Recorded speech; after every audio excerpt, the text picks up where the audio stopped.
I hope nobody is tampering with the ICC system here. Madam Speaker, all evidence points that Honorable Yusuf is being held by our security agencies. Can you assure this House that we will find Honorable Yusuf alive as you bring that statement? Honorable Kainan, you have made your point, but let's not go further than begin to make statements that we cannot substantiate at the moment. I think we already have assurance from the Chairperson, Administration and Internal Security. Let us move to the next question. What's your point of order, Honorable Otiende? Madam Speaker, I do appreciate the issue raised by Honorable Kainan and the commitment to respond by the chair of the committee. But Madam Speaker, I want to crave your indulgence and beg that you direct the chair to be broader than that specific instance. As we speak, it is sad that an elected leader is missing. But Madam Speaker, it's in the public domain that there are about 6 other Kenyans who are also missing, in respect of whom there's been a court order for production and even a summoning of the acting IG, and the IG has not appeared in court and their whereabouts is still unknown.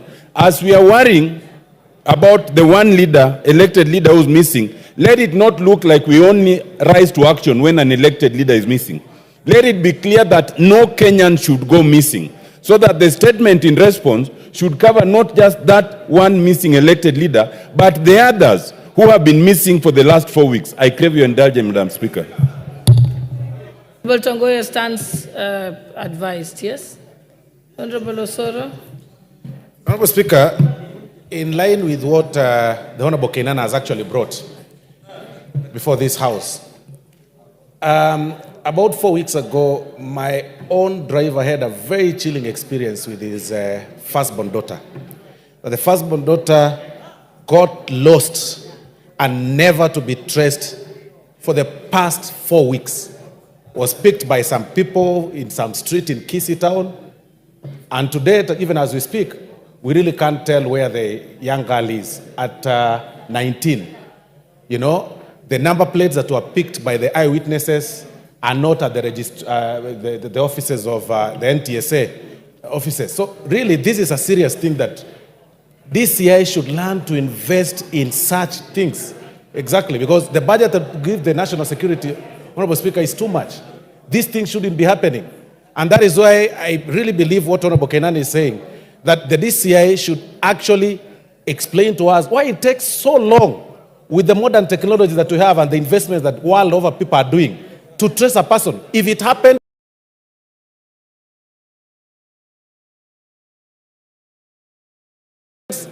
on an elected leader, a person who's actually been elected, then what to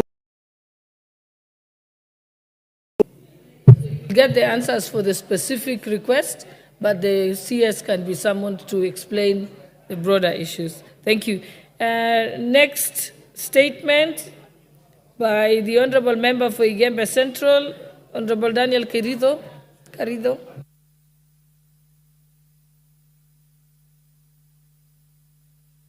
Okay, it seems like he's not present. Let's move to the next question by the Honorable Member for Kinango, Honorable Gonzi Rai. Thank you, Madam Speaker. Honorable Speaker, pursuant to the Provincial Standing Order 44 into brackets 2 into bracket C, I rise to request for a statement from the Chairperson of the Departmental Committee on Transport and Infrastructure regarding the deterioration of the Marere Bridge in Kwale County. Honorable Speaker, the Marere Bridge serves as the sole transportation link between Mombasa Town and Kinango Sub-County, facilitating the movement of essential goods and services. However, over the years, the bridge has experienced significant deterioration due to recurrent flooding and inadequate maintenance. The condition of the bridge poses significant risk to public safety and impairs the economic activities in the region. Farmers face challenges in transporting their produce to markets, while emergency services are forced to use longer and less efficient routes. Honorable Speaker, it is against this background that I request for a statement from the Chairperson of the Departmental Committee on transport and infrastructure on the following. 1. The current status of the Marere Bridge, which is a critical infrastructure for residents in Kinango sub-county. 2.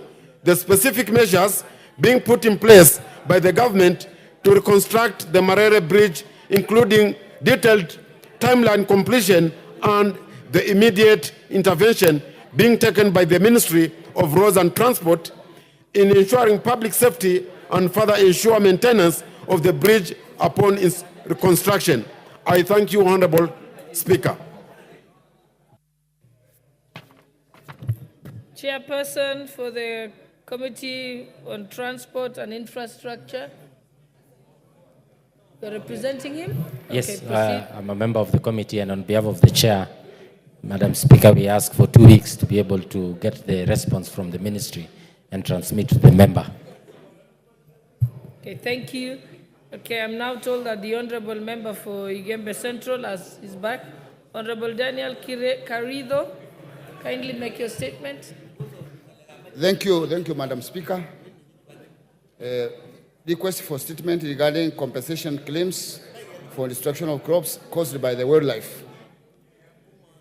Honorable Speaker, pursuant to the provision of Standing Order 44/2C, I rise to request for a statement from the chairperson of the Department Committee on Tourism and Wildlife regarding compensation for destruction of crops in Igembe Central constituency caused by wildlife.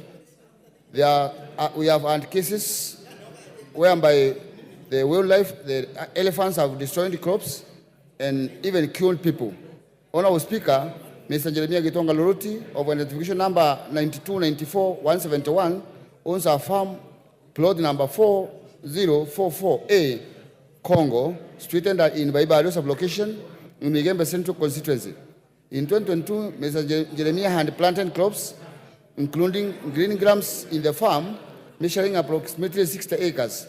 Suddenly, elephants trespassed his property, damaging crops worth an estimated amount of 5,292,000. The damage was reported to the police under OMB number 0210-02-2022. Honorable Speaker, it's unfortunate that Mr. Jeremiah Loroti has since been following with the relevant agencies seeking compensation on the damage caused. The inordinate delay in remittance of the compensation has caused anguish and financial distress to the victim. Honorable Speaker, it is against this background that I request for a statement from the chairperson of the Department Committee on Tourism and Wildlife on the following. Detailed status of remittance of the compensation to Mr. Jeremiah Gitonga Loroti. Provide a status report on actions being taken to remedy the situation and measures being taken to prevent trespass of wildlife animals to private property. Thank you, Honorable Speaker. Thank you. Next, let's have the responses from questions that had been asked previously. Oh, yes. Chairperson, Tourism and Wildlife. Any member of that committee? So I think we'll leave that to Leader of Majority. The Deputy Leader of Majority, you'll ensure that the Tourism and Wildlife Chairperson is able to give a specific time to the member. Thank you. Right, let us move to the answers from the previous questions. Chairperson, Committee on Agriculture and Livestock. You're supposed to answer to the question by the member for Lurambi, Honorable Titus Kamala.